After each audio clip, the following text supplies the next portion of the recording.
কি হলো, ক্লান্ত হয়ে গিয়েছো? ছেড়ে দেবে? আর ভালো লাগছে না? মন বারবার বলছে না আমাদের আর হবে না, ছেড়ে দিই। কিন্তু না, ভেবে দেখো কেন তুমি শুরু করেছিলে, প্রথমে কি স্বপ্ন নিয়ে শুরু করেছিলে? যখনই এরকম মনে হবে না আর ভালো লাগছে না, আর পাচ্ছি না, কি হবে, ছেড়ে দিই, আর কোনো পথ দেখতে পাচ্ছি না, সব পথই তো অন্ধকার, কিন্তু সেই সময়ই তোমাকে আবার আর একটা পদক্ষেপ সামনে ফেলতে হবে। আমাকে দেখো, পুরো ঘেমে আছি, পুরো ভিজে আছি, প্র্যাকটিসে এসেছি। আর আমি এখন বর্তমানে যে সিচুয়েশনে প্র্যাকটিস করছি, আমার জায়গায় যদি তুমি থাকতে প্রচুর শত শত ছেলে ছেড়ে দিত। প্র্যাকটিসে এসেছি, কেউ নেই মাঠে, একাই। ডেলি এরকমই চলছে, প্রত্যেক দিন একই রকম ট্রেনিং করছি, আসছি, ভাবছি যে একটা পার্টনার আসবে, কেউ আসছে না, নিজে একাই প্র্যাকটিস করে যাচ্ছি আর একই প্র্যাকটিস কন্টিনিউ করে যাচ্ছি। তো তুমি ভাবছো যে আমি পারবো না, আমার সাথে কেউ নেই। যারা ছিল, যত বন্ধুরা ছিল, সবাই একসঙ্গে শুরু করেছিলাম, খুব হাসিতে, খুব খুশিতে, আনন্দে, কিন্তু সবাই আস্তে আস্তে দূরে চলে গেছে। এখন তুমি শুধু একাই টিকে আছো। হ্যাঁ বন্ধু, তুমি একাই টিকে আছো, কারণ লক্ষ্যটা, স্বপ্নটা তোমার ছিল, আর তুমি সেই স্বপ্নটা দেখতে পেরেছো, যার জন্য তোমার পথটা এখন একা হয়ে গিয়েছে। আর এই সময় তুমি হাল ছেড়ো না, লেগে থাকো, নিজের উপর ভরসা রাখো, কঠোর পরিশ্রম করে যাও, হার্ডওয়ার্ক করে যাও, তুমি রেজাল্ট পাবে। যে স্বপ্নটা দেখে তুমি শুরু করেছিলে সবার প্রথমে, সেই জায়গায় তুমি পৌঁছাতে পারবেই পারবে। শুধু নিজের উপর ভরসা রাখো।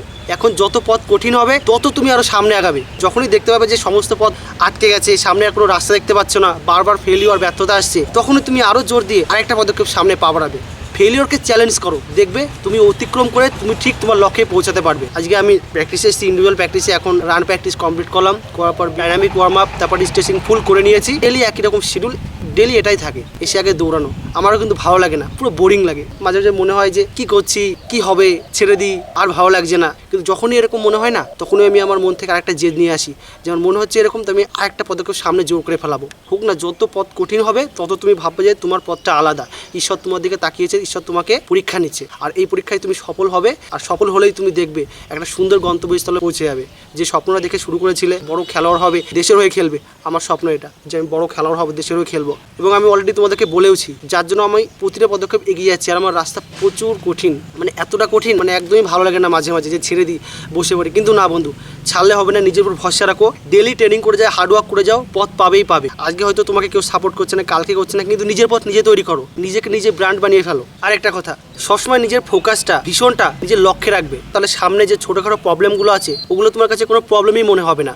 যেটা তোমার স্বপ্ন, সেই স্বপ্নেই তুমি টার্গেট রাখো। ধরো আমি এখান থেকে তাকাবো সানের দিকে, সূর্যের দিকে, সূর্যের আগে অনেক মেঘ, বিভিন্ন অবস্ট্যাকেল আছে, তো তুমি তোমার ফোকাসটা ওই টার্গেটেই রাখো, তাহলে সামনে যে অবস্ট্যাকেলগুলো থাকবে, বাধাগুলো থাকবে, ওগুলো তোমার কাছে কিচ্ছু মনে হবে না, ছোট মনে হবে। এই কথাটা মাইন্ডে রাখবে সবসময়। যেটা তোমার স্বপ্ন নিয়ে তুমি শুরু করেছো, প্রথম পাটা বাড়িয়েছো, সেই স্বপ্নের দিকেই নজর রাখো, দেখবে তুমি ঠিক তোমার লক্ষ্যে পৌঁছাবে। তো বন্ধু, হাল ছেড়ো না, এটাই সময়, তোমাকে প্রতিটা পদক্ষেপ সামনে এগিয়ে যেতে হবে, আরো জোর দিতে হবে। প্র্যাকটিসের আরো টাইম বেরিয়ে দাও, আরো বেশি করে প্র্যাকটিস করো, নিজেকে পুরো উজাড় করে দাও।